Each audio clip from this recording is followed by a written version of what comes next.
Hey guys, Telegram Sam here. If you don't already know, I have an Instagram. It's Telegram underscore Sam underscore vinyl. So if you're on Instagram, check me out on there. But we're going to be sort of deviating from my usual programming I do on my channel where I exclusively talk about music and vinyl records.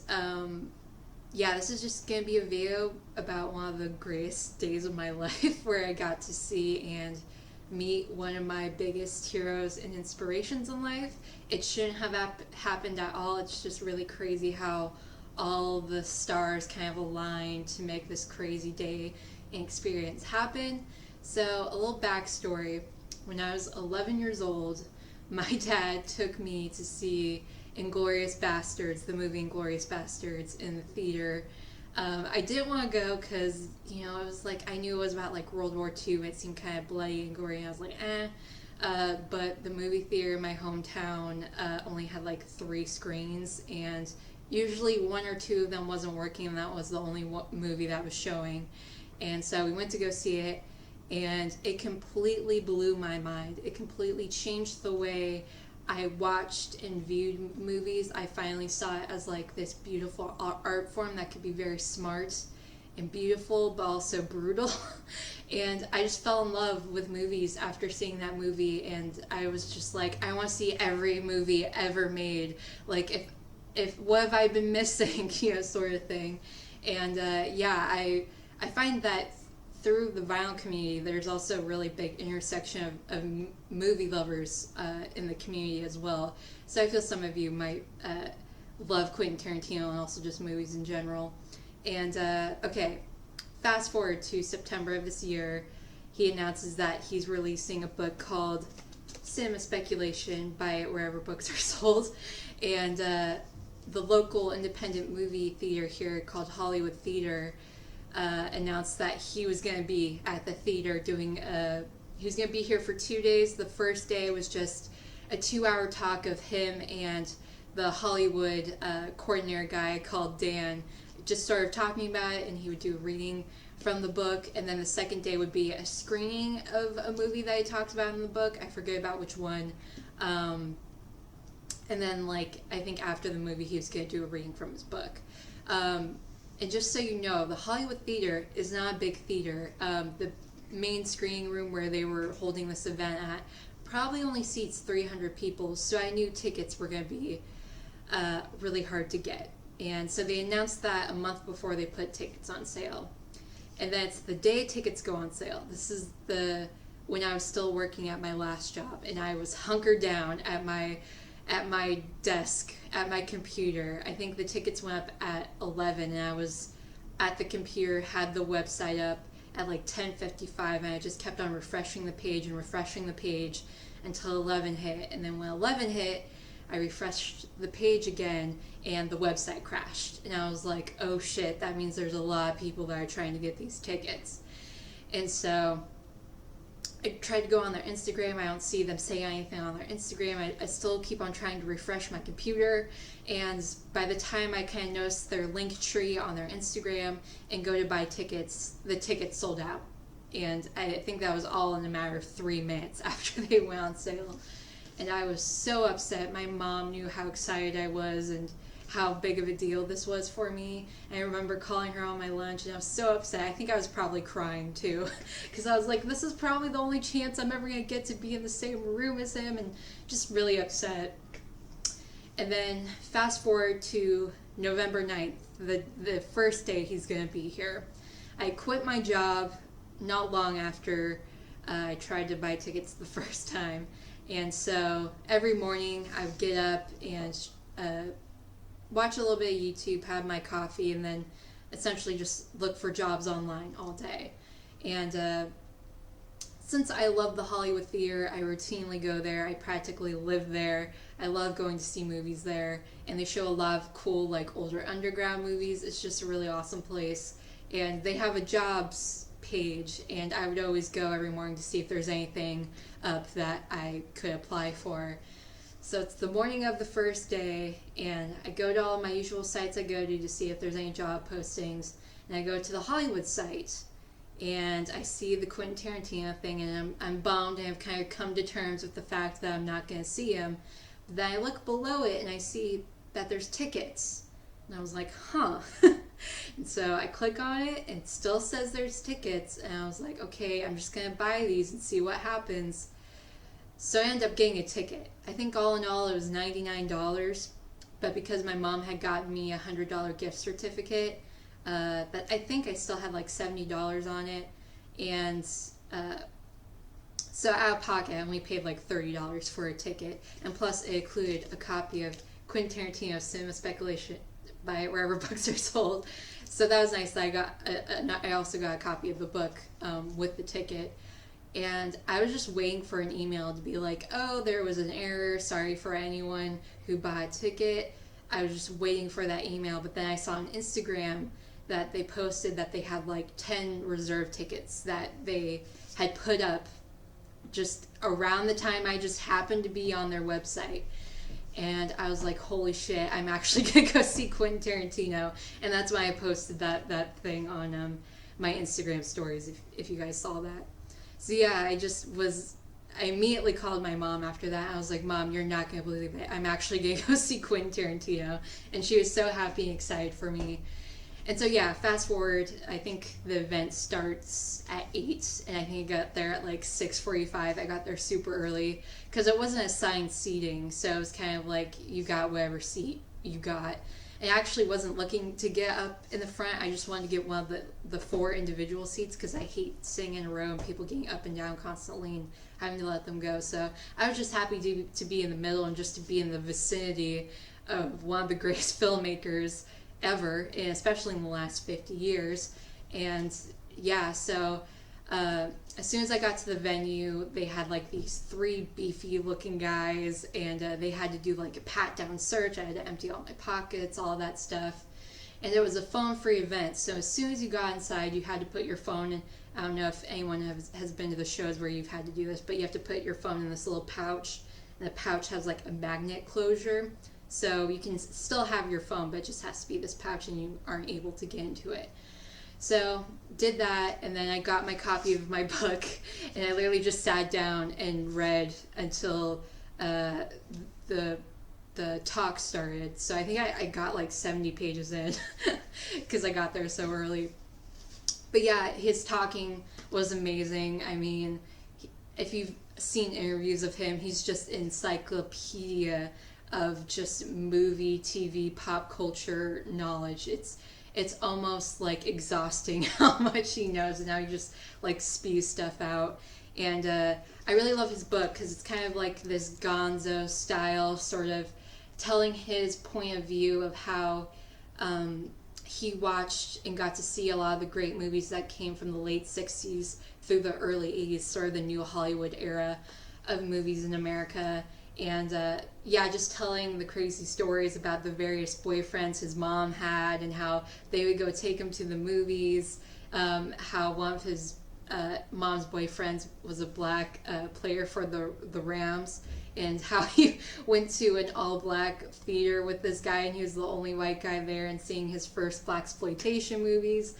And yeah, it's just a really great personal way for him to not only spew his love and his passion for movies, but also give you really great sort of his own theories and perspectives about movies. Like during the talk, he was talking about how in Taxi Driver, how he never thought Travis Bickle actually served in Vietnam, which I totally agree with. I've always thought that because, you know, Travis Bickle's like this sociopathic liar, you know, sort of an incel, what we would call an incel now, and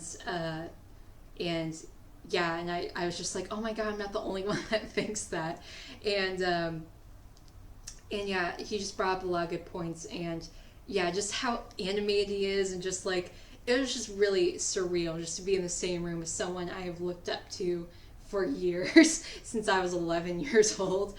And then there was like a 10 or 15 minute intermission, and then he came back and kind of talked a little bit more, and then he did a reading of one of the last chapters in his book called, I think it's called, where is it?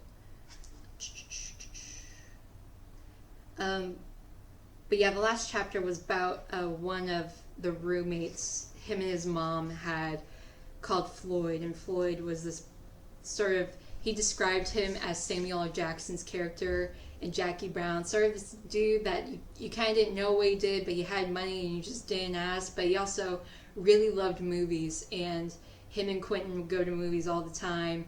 And Quentin was like, "Oh my God, I finally found someone that I can talk movies with, and be on the same wavelength." And Floyd also wrote screenplays to movies, and Quentin said that's like how he learned everything he knew about what writing a screenplay was about, from reading his stuff and them just writing just screenplays together. It was really sweet, and sort of how this was his time to thank him when he never got to thank him the couple times he's won an Oscar for his screenplays. So it was really sweet. So I think all in all, the talk lasted like 2 hours. And then it ends, and I usually have the bladder of a goldfish. So usually I'll go to the bathroom before I leave. But I was like, I think I can wait like the 20 minutes until I get home on the train to go to the bathroom. And now you have hundreds of people trying to leave the theater now, and it's a really small corridor, and the people that are unmagnetizing your phone, there's only 2 people there to do it. So it takes like 5 to 10 minutes for me to get up front and have them take my phone out of this little pouch. And for me to go home from the theater, to go to the train, I have to kind of go back behind the theater and go down this like really creepy dark alleyway to get to the train station. So I turn the corner down the alley towards the back of the theater, and I see these people, and I see a car waiting. I was like, oh, they're probably waiting for Quentin to come out. But then I hear Quentin Tarantino. I hear his very recognizable voice. And I am not one of those people that does meet and greets or like takes photos or asks people for autographs. I'm just not one of those people. One, because I'm scared I'm going to say or do something stupid and embarrass myself. And 2, I'm scared, like, if I do meet someone whose work I really admire and they're like an asshole to me for whatever reason, that will sort of taint my perspective and my views on what they do, and make me not like their movies or their music or their books or whatever I admire them for. So I've kind of always strayed away from doing that. So I see him, and I'm like, should I, shouldn't I? So I walk away towards the train station, and there's that little voice in the back of my head that was like, Sam, you've gotten so lucky this far. You're going to beat yourself up if you don't take this opportunity. Just go over there and have him sign your book. And there's probably only like 15, 20 people over there, and half of them were just like autograph hounds that just had bags of shit that they want him to sign so they could hawk it on eBay. And by the time I like joined the little huddle of people, you can tell he's trying to finish up and go to his car, because he was like, oh, I think I got you, and I signed like 5 things for you. And then he saw little old me just with my open book, and he was like, I definitely didn't get the girl with the blue hair. And he laughed a little too hard at that. And so he finished signing a few things for some other people, and then he comes over to me and signs my book. This is his little scribble. I mean, if I told you a 3rd grader did this, you'd probably still believe me. And and while he was signing my book, I just said, I just said thank you for your movies. And God damn it. And he just said like, oh, thanks, darling. Like, he got this weird like Southern accent all of a sudden. His Tennessee kind of came out a little bit. And then, that was it. I just walked to the train, and I was just like on cloud 9. I couldn't believe it. God damn it. Yeah, I was on the train, and I was just like smiling like ear to ear. I probably looked like a crazy person.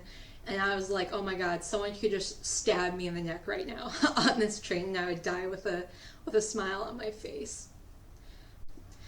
But it was like, fuck the 2 hours I just spent listening to him talk. Fuck even him signing my book. That's great, but just having that 2 seconds of just getting to personally say thank you to someone whose work really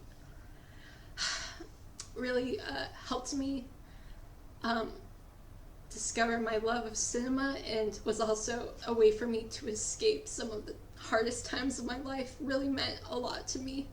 And the fact that I seem appreciative that I said that and wasn't like, oh, well, I didn't make my movies for you. The fact that he was just acknowledged it and was like, oh, thank you, like that meant everything to me. And I hope whoever your Quentin Tarantino is, I hope you get to experience that same feeling, because it's something that will stay with me forever. And yeah, it was just really cool. uh God, I'm so tired of crying. I thought I wasn't gonna cry. I thought I was gonna be able to make it through this. But you know, that's what being passionate is, you know. But yeah, that was it. That was my really cool story. It was just really crazy how, just like, to think like, oh, if I wasn't on the Hollywood website at the moment I was, because I remember after I checked out and got the tickets, I went back to the website and the tickets were already gone. Or if I would have gone to the bathroom and then got in line, Quentin Tarantino might have already drove off, and I would have never got to have that moment to thank him. It's just so crazy how everything sort of worked out in my favor that day. It's like the universe was like, I'm sorry we fucked you over a couple times in the past, but now we're gonna make up for it and give you this really awesome day and experience. And it was just, yeah, I hope everyone gets to experience that.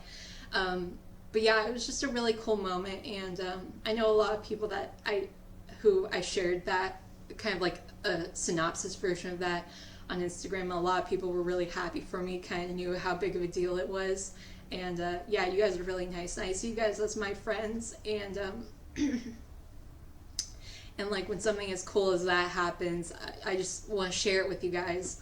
And yeah, sorry this isn't a music or records related video, but I just wanted to share a really cool experience and kind of urge people, like, if you're like me and you're just shy, or like you're scared to approach someone who you really admire or look up to, like, do it, because you'll regret not doing it. So I'm really glad that little voice in the back of my head kind of told me to get over myself for a little bit and just go over there and have that experience. So yeah, thanks for listening to my cool story, and I'll see you guys in next week's video. Bye.